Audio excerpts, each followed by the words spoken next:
अरे तुम्हें कोई और काम नहीं है क्या? अब जाओ यहाँ से। महिमा, तेरी ननद तो कमाल है यार।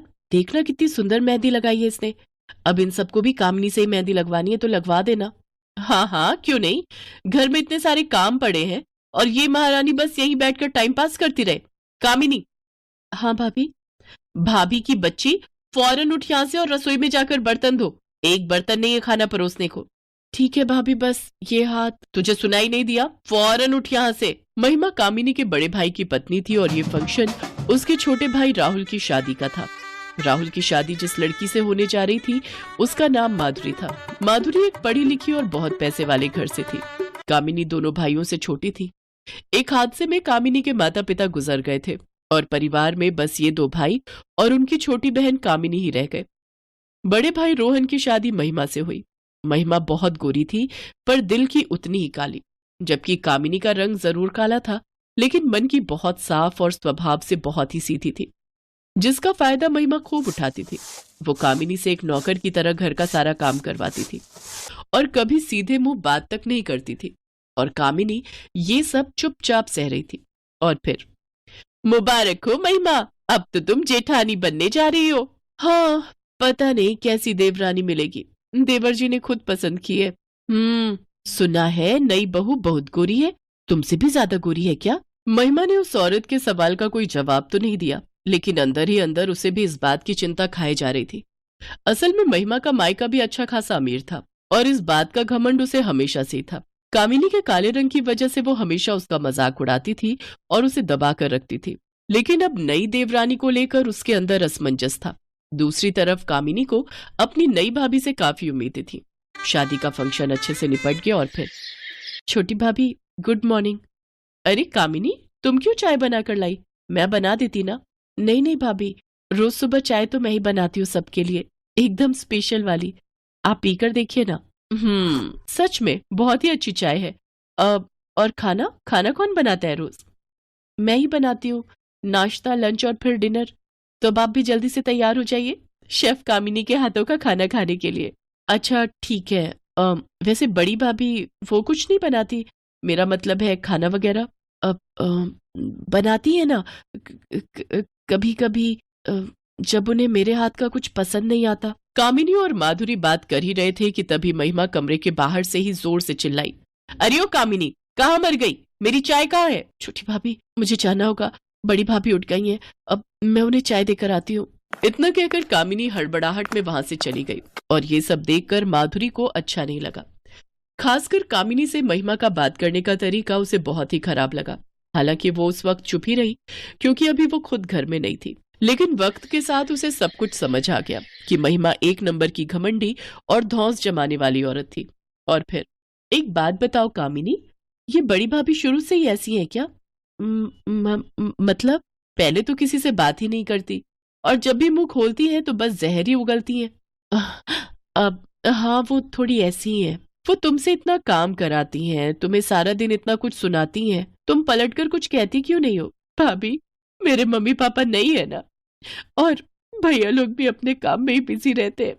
शादी के लिए जो भी लड़का मुझे देखने आता है वो मेरा रंग देखकर मेरे मुंह पर ही मना कर देता है। तो एक तरह से मैं बोझ ही तो बनी हुई हूँ सब पर। तो अगर बड़ी भाभी कुछ बोल भी देती है तो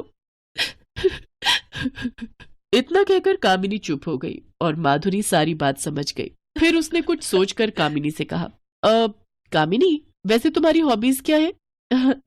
भाभी, मुझे ना मेकअप करना, मेहंदी लगाना और हेयर स्टाइल बनाना, ये सब बहुत ही अच्छा लगता है। अरे वाह, तो तुम ब्यूटिशियन का कोर्स क्यों नहीं करती? करना तो चाहती हूँ पर भाभी उसमें बहुत खर्चा होगा और फिर घर के सारे काम ये कौन करेगा?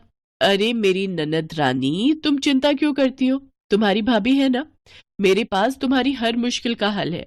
माधुरी की ये बात सुनकर कामिनी बहुत खुश हो गई। अब ये दोनों हमेशा साथ रहती और सारा दिन बातें करती, और ये बात महिमा को बिल्कुल पसंद नहीं आ रही। माधुरी ने अपने खर्च पर शहर के एक बड़े सैलून ट्रेनिंग इंस्टीट्यूट में कामिनी का एडमिशन करा दिया और फिर, भाभी आई लव यू, आप कितनी अच्छी हो। आई लव यू टू ननद रानी, बस पूरी मेहनत से काम सीखो फिर अपना पार्लर खोलना, और हाँ, मैं जब तुम्हारे पार्लर में आऊं तो मुझसे पैसे मत लेना, ठीक है ना? अरे भाभी, आपको तो हमेशा मैं ही सजाऊंगी, खुद अपने हाथों से। बात पर दोनों हंसने लगी। शाम को कामिनी ने एडमिशन वाली बात अपने भाइयों को बताई तो वो ना तो खुश हुए और ना ही इस बात का उन्होंने कोई विरोध किया। लेकिन महिमा फौरन भड़क उठी। अच्छा, ये हर रोज तफरी मारेगी तो घर का सारा काम कौन करेगा? भाभी आप चिंता मत करिए, मैंने एक हाउसमेट का इंतजाम कर दिया है, वो कल से आकर सारा काम संभाल लेगी। अच्छा जी, और उसके पैसे वो कौन देगा? वो हम मैनेज कर लेंगे भाभी। ठीक है भाई, अब तो घर के सारे फैसले मुझसे बिना पूछे ही होने लगे हैं। सही है।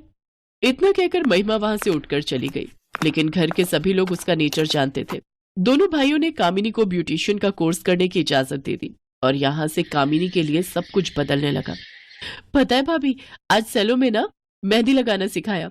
पता है मेरे बनाए डिजाइन की सबने तारीफ की। सच में भाभी, अब तो चाहे मेरी शादी ना भी हो तो भी मैं बहुत खुश हूँ।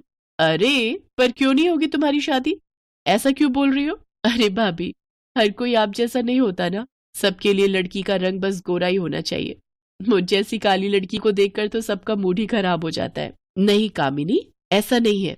रंग से ज्यादा इंसान के गुण मायने रखते हैं। और तुम देखना, एक दिन तुम्हें जरूर कोई ऐसा मिलेगा जो तुम्हारे गुणों को पहचान कर तुमसे बहुत प्यार करेगा और डोली में बिठाकर अपने साथ सात समंदर पार ले जाएगा। माधुरी की यही बातें कामिनी को आत्मविश्वास से भर देती थी।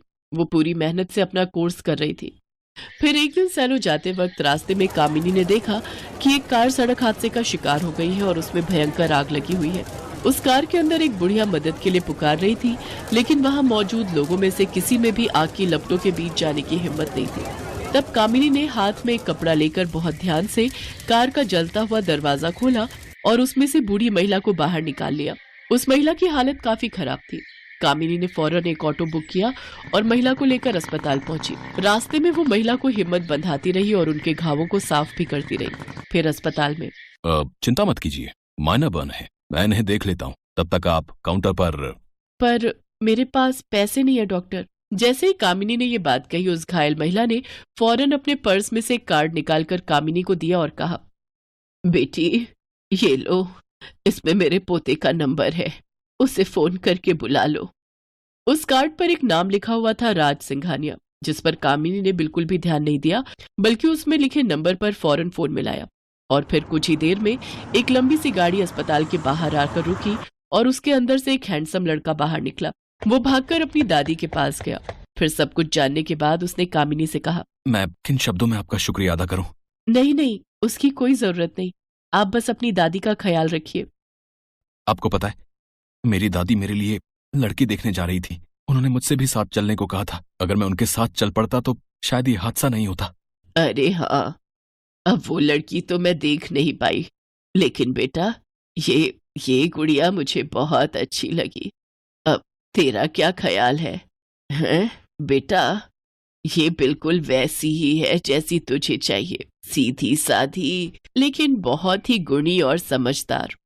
दादी की बात सुनकर राज ने कामिनी की तरफ ध्यान से देखा और फिर उसने धीरे से कामिनी से कहा, मेरा ख्याल तो बहुत नेक है, लेकिन आपका क्या ख्याल है?